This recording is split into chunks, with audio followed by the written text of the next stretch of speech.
Good morning, everybody. I say morning because it's pretty early for me. A little bit of background into my life before I get into this awesome match with Charles. My miniature dachshund puppy Franklin had a minor surgery yesterday, and then last night decided that it's impossible to actually sleep with a cone on. So I'm operating on about an hour and a half of sleep, and I played this match yesterday. So this commentary, I will try to keep it up to my normal standards, but be warned, if something sounds completely off, it probably is because I am rather sleep deprived at the moment. So yeah, we're just going to dive into the match with Charles.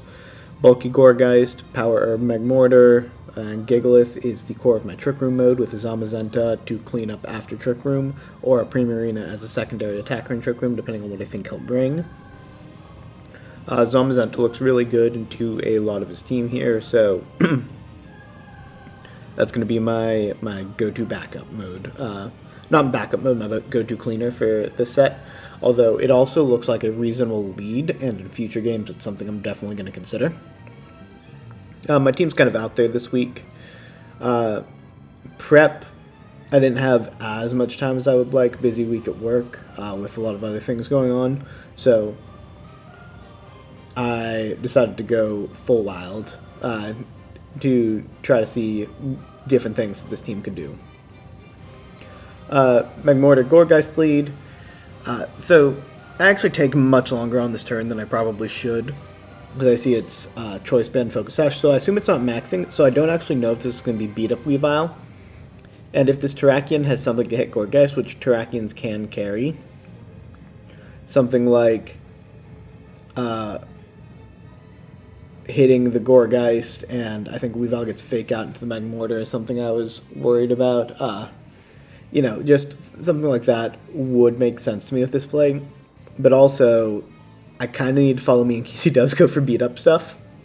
Because if I don't follow me and he goes for beat-up stuff, I've got some major issues. So it's probably not great to just, try to kill the Terrakion. But I really, really strongly consider it, as you can tell. But Solar Beam, I kind of want to conserve that tech. Yeah, I've got Power Herb for that Solar Beam, so it's a one-turner, and then Trick Room. And then we can go from there. If Trick Room goes up, spoiler alert, it will. I want to get Gigalith in pretty cleanly. But Magmortar is going to take a quadruple beat up from this Weavile, which is going to do a decent chunk to it. Then Rock Slide's going to come on out. Magmortar goes down, and I get in Gigalith for free as long as I don't flinch. So if Trick Room goes up, I send in Gigalith. If Trick Room doesn't go up, I 100% send in the Zamazenta here. So I get Zamazenta in. I know this thing is Choice Banded into Rock Slide, so it's not going to threaten the Gigalith. I mean, I get the Gigalith in, not the Zamazenta. Oh boy. I know this thing is Choice Banded into the Rock Slide, so it's not going to threaten the Gigalith. And Gigalith has access to basically a lot of moves that can threaten that tracking slot. I know a max attack into that slot is pretty free, but I also know that Seed Bomb Goregeist into that slot is pretty free because he has to switch it, and I'm gonna hit something. So I think about what he could feasibly have in the back, and then decide to attack into it based on what it could be. I think Blastoise or Genesect are likely switches here. Potentially the Cursula as well. I don't think Lele ever switches in here. So the Ground-type move covers each of those options decently effectively, and we're going to double that slot to... or we're going to think about doubling that slot to potentially take something out, but the Weavile comes back. Blastoise comes on out. And the Terrakion stays in. So Terrakion's going to die, and I use Seed Bomb, and Seed Bomb's going to hit this Blastoise, and it's going to put me in a pretty decent position, I think. I get Big Gigalith.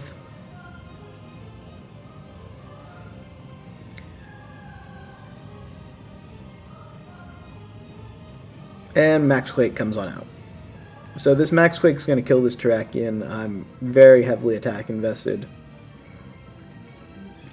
And based on his builds, he's got to have Jolly Terrakion this week, which even with Choice Band isn't going to do too much into Gigalith, even if he could close combat. And then I just get a free Seed Bomb off here into the Blastoise. And I take it to just under 50% where it triggers a berry. So honestly, it probably would have been better for me to do slightly less damage, and then I guess Sandstorm would chip it down. But up next we have either Weavile or his last thing in the back coming on out, and nothing really looks great here, I have to say, for him, because the sand is going to break a Weavile Sash. This Blastoise could be a max threat, so I pretty much want to double it here, because if this is max Blastoise and I don't double it, and it survives and gets off a water attack, I could be in some trouble. And then this will let the sand break Weavile Sash, so I'll be able to take it out next turn. Being at +1 special defense while also having the Assault Vest is going to make this Gigalith very specially bulky as well, which is nice.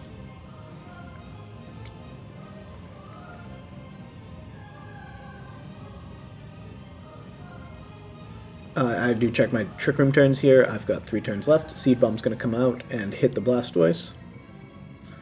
And Blastoise Follow Me. So I was double targeting that slot anyway. Follow Me is fine. I expect this Weavile should be able to kill the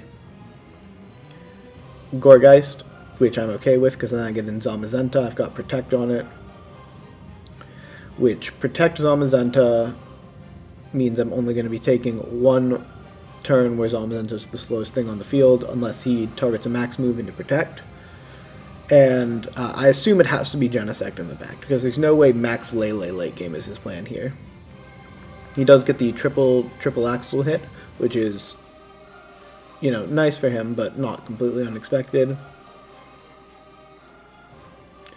Weavile takes a little chunk.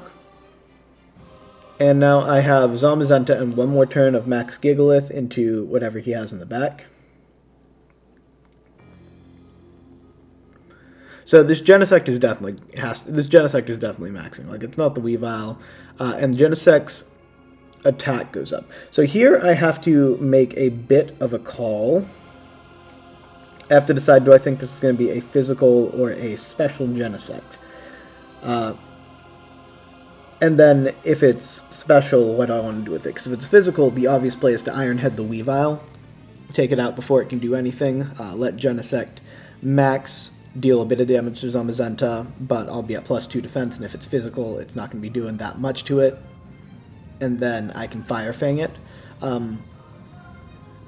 But if it's special, I kind of want to Quake something, get the Zamazenta to +1 special defense, and just kind of go from there. But Steel Spike is the move I'm going to go to the Weavile. I'm going to assume that it is physical, and that even if it isn't, and if it is special, that this +1 AV Gigalith can survive basically 2 turns of Zamazenta attacks.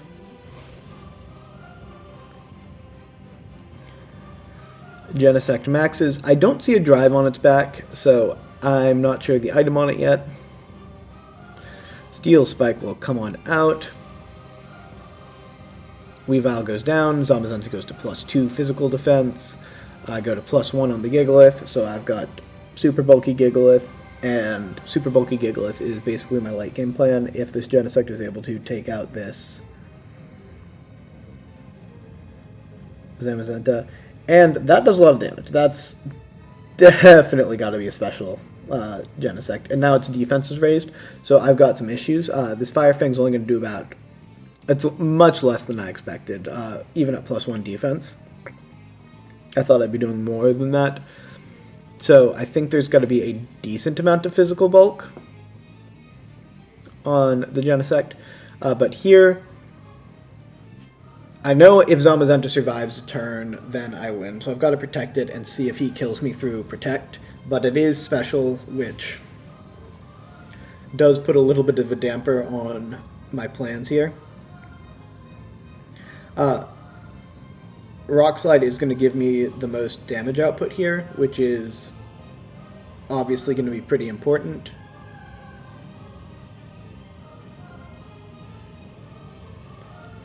I'll protect Zamazenta, see if it can survive an attack here, because there's a decent chance it can't. Rock Slide does a decent chunk of the damage sect, and he Mindstorms. Okay, so I'm not surviving that.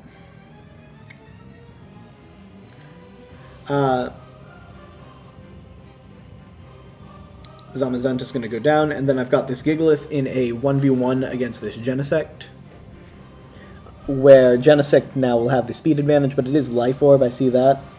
I might be able to take it out even after Steel Spike here, because I know I live at least one Steel Spike very easily, and it's the last turn of Max. So we'll see, and then there's a chance I live Steel Spike plus Flash Cannon at +1 with AV in the sand. And I actually think there's a pretty decent chance of that.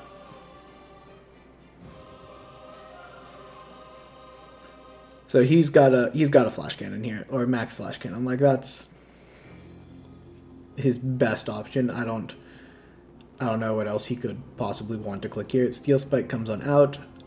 I take it pretty well. I think I survive the next hit, because the next hit won't be max, so it'll be about 60% of that damage. Rock Slide doesn't quite kill the Genesect, but the Sandstorm goes away, so now I probably don't survive it, because Sandstorm is giving me functionally +3, now I just have functionally +2. But we're just going to give it a shot. There's not really anything else I can do. I do try to figure out if I think that this Body Press is going to be enough to kill this Genesect from this range, if I survive, which I assume it will, because then I don't have to do the inaccurate Rock Slide, but actually Stomping Tantrum does more. So Flash Cannon comes on out. It kills the Gigalith, because it was a crit. The Gigalith faints. Genesect faints to Life Orb damage, and this is game 1 of the No Pokemon Survive match. So yeah, I've got a decent plan for game 2, and I'll be right back with that. Alright, so moving into game 2, I've got 2 potential plans. One is Max Primarina, the other is Max Silvally. Assuming the Terrakion lead, I think either will work, next to Magmortar, or next to Zamazenta, because he won't really want to keep Terrakion in front of Zamazenta, and if Magmortar's out, I can obviously redirect it. But there's also the fact that I believe Silvally just survives even a banded close combat from a Terrakion. I did make it slightly less bulky than I was in prep earlier to hit a couple calcs with this weakness policy, but that is my assumption at this point. But Zamazenta Silvally seems pretty solid with Magmortar and Primarina in the back, and then maybe I go back to Trick Room for game 3, because I really think that was working. I just guessed wrong on the Genesect distribution. Game 1. But game 2, this seems pretty solid for me. I just need to lock it in before my time expires, obviously. But as we're getting into the battle, this weakness policy, Silvally, I think is really interesting this week as a special attacker, because it can pick up KOs on basically everything on his team except for some Blastoise sets. But based on damage that his Blastoise took from Seed Bomb, I know it's got some HP and some physical defense investment, or at least that's my assumption. So Zamazenta here, Silvally, he probably goes for a follow me close combat here is my assumption, but that feels pretty bold. He could also max the Terrakion, which, even though it's banded, I kind of expect it to max at some point. But just going for a close combat here feels pretty bold, knowing my tendency to switch out of those. So my call here is to call that he's assuming I'm going to do that and doesn't just want to take a chunk on this Blastoise, and I'm actually just going to go for the chunk on the Blastoise, and even if it does hit, I believe I survive, and then I've got to decide, do I want the speed control or do I want to try to guarantee this KO on the Blastoise with the close combat, and we go to guarantee the KO on the Blastoise. So Savali is maxing up. Honestly, I probably should have gone Max Strike there with this play instead of the Max Overgrowth, because if he does trigger Weakness Policy, that will also let me pick up the KO, and it will give me speed control here. But he does go for the Follow Me, so now I'm a little bit nervous. I will be able to get off a close combat into this Blastoise to chunk it, and I will put it right into berry range again.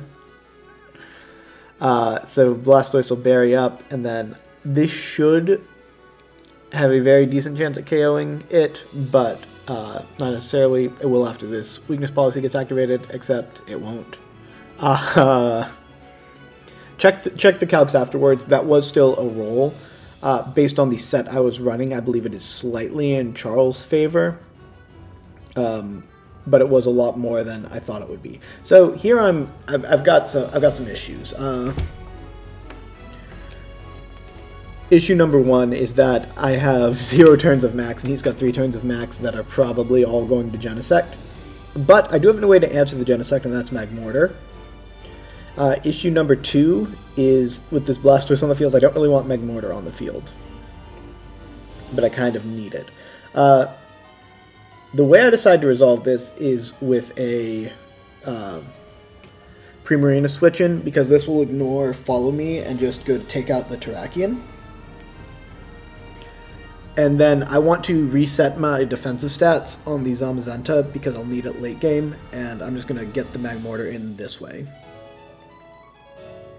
So Hyper Voice just makes the most sense here. Like, I don't see anything else really working, and again, I know this Blastoise probably doesn't have that much special investment because it seems pretty physically defensively invested, and I assume there's some special attack and or speed in it as well, although I'm not 100% sure based on speed tiering calcs that I've seen so far.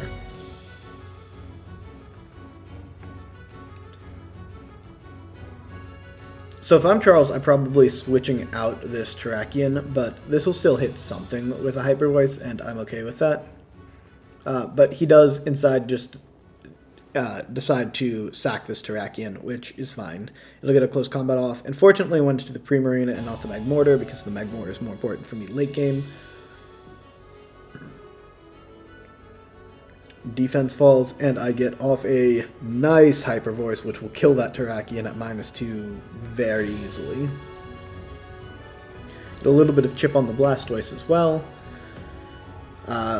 Show that it's Life Orb. If I had max available on this Primarina, I'd feel so much better about my position, but that's just not the world I'm living in right now. So Genesect's download goes off. And again, I know it's special Genesect, so I don't think it has something that can one-shot Magmortar. And that's kind of what I'm banking on, is Magmortar should be able to kill this Genesect because it's Life Orb. And yeah, that's basically the entire plan, and then hope Zamazenta beats whatever in the back, which Zamazenta beats most things. 1v1. But that is the entirety of the plan right now.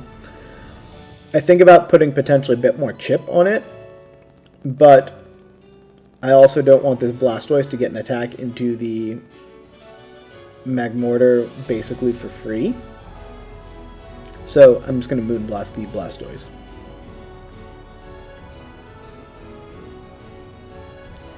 Alright, Charles' character looking sharp as always. This Genesect is maxing. Okay, so as long as I survive a hit from it, I should be in decent position. It max guards. I'm okay with that. That's just a free turn of killing something, unless something like Tapu Lele comes in, and then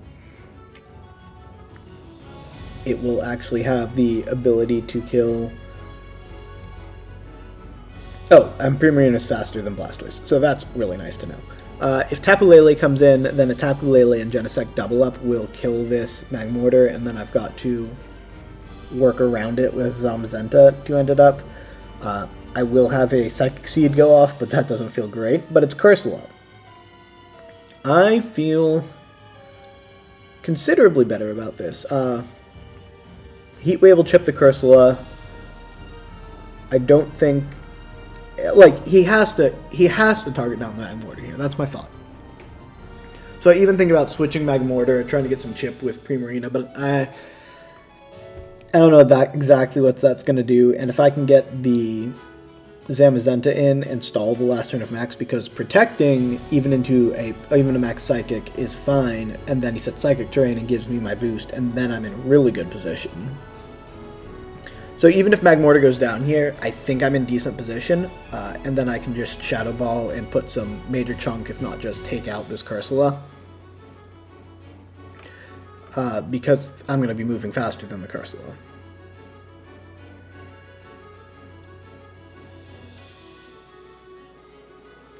But he clicks Max Ooze, which will kill this Primarina, but I am getting off my Heat Wave, which... I assume this thing can kill a Magmortar at +1 special attack, but I know Magmortar is just going to erase this Genesect. Yeah, crit 100% didn't matter. I checked the calcs afterwards, 100% did not matter. Genesect just gets erased. Would have preferred the crit on the Cursula, honestly. Earth Power will kill the Magmortar.